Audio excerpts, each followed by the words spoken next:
Right, so hot on the heels of my Tekken nerd time introduction, we're getting right into the subject of our first video here, and this is going to cover a lot of topics, mainly focusing on statements Harada has made himself concerning the future and I guess now the present of the Tekken franchise. One of the things I would like to focus on, which isn't a key point, but still I think is something he's focused on heavily, is the cost of stages. I know this probably isn't the most interesting topic for most of you out there, but he has emphasized this a lot, just the financial development costs of stages that the Tekken developers go through. And the reason why I mention this is just because Tekken 7 had a lot of pretty developed stages with transitions between them, breakable floors, breakable balconies, etc. And we're seeing more of that in Tekken 8. But what we also saw in Tekken 7, kind of sprinkled in there,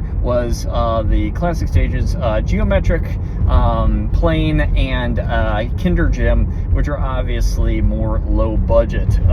I have to believe these were two that after they blew their financial load, Harada went to his stage designers and said, hey, we got a couple pennies left in the budget. You guys think you could crank out 2 more stages with what we got left? And I imagine the response was something to the effect of, yeah, we can do it, but don't expect anything fantastic. So I guess for the gripers that are out there, the people that are said, oh my god, these stages, how boring, how terrible, they're stupid, they're just dialing it in at this point. Just, I guess, frame your statements in the concept that this game is made on a budget.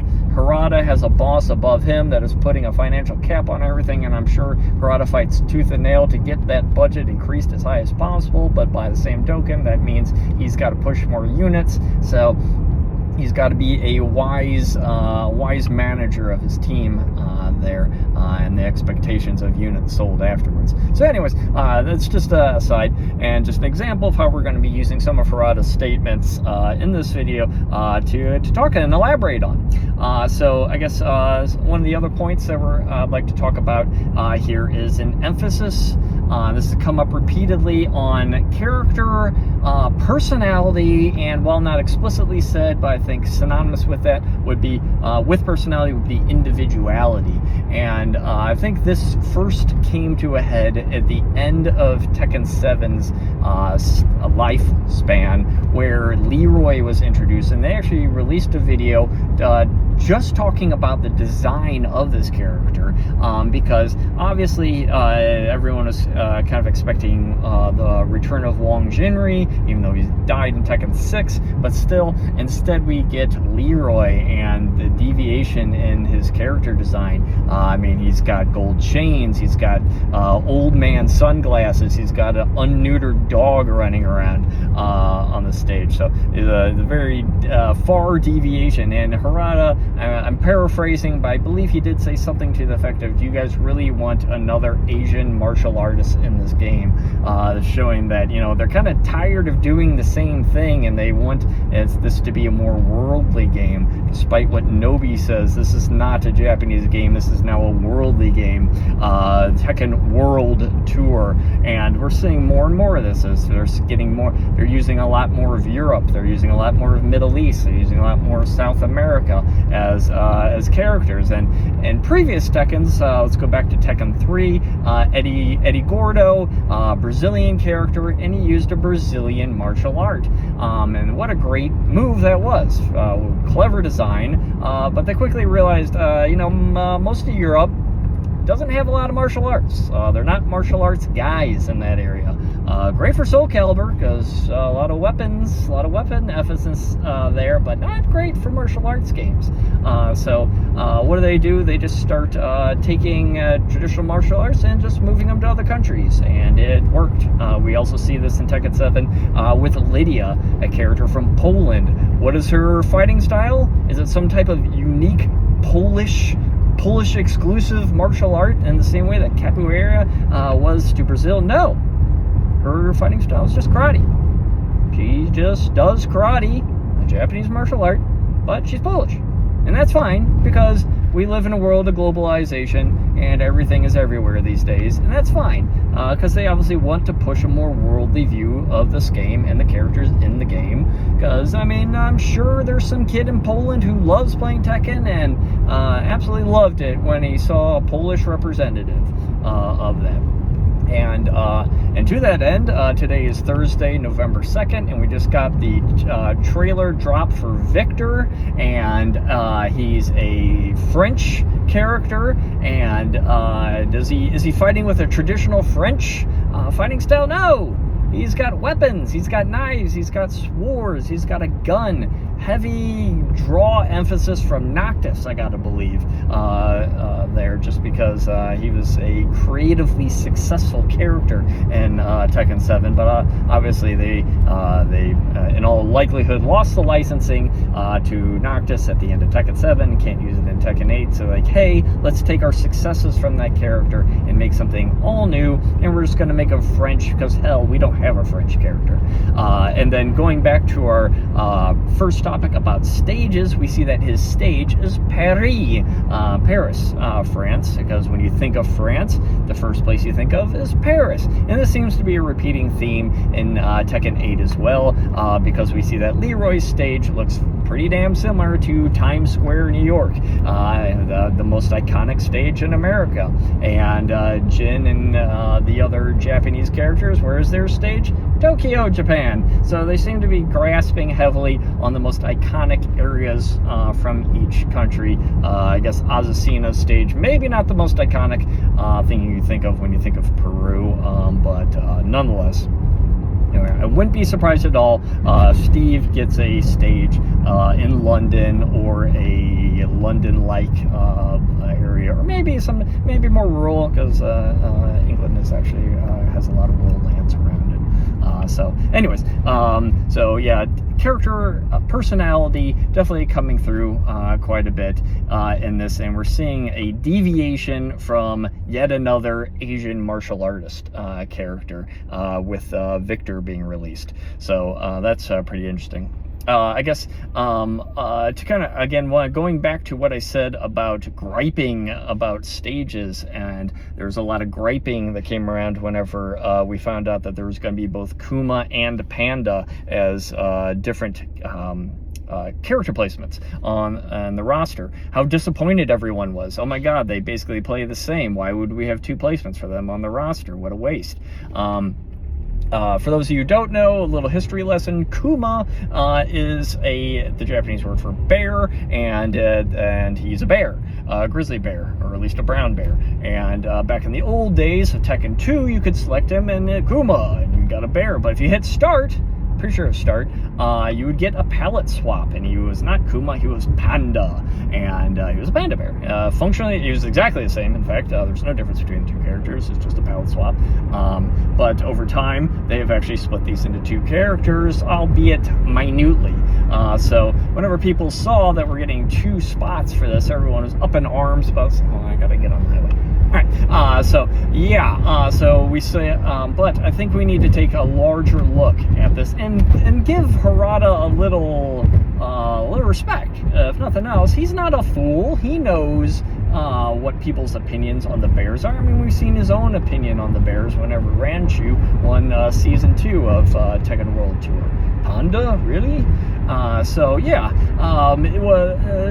they're meant to be jokey, funny characters. They're not supposed to be winning Tekken World Tournaments. They're not supposed to be taking up two spots on the roster. Why would they do this? Well, they're not doing this.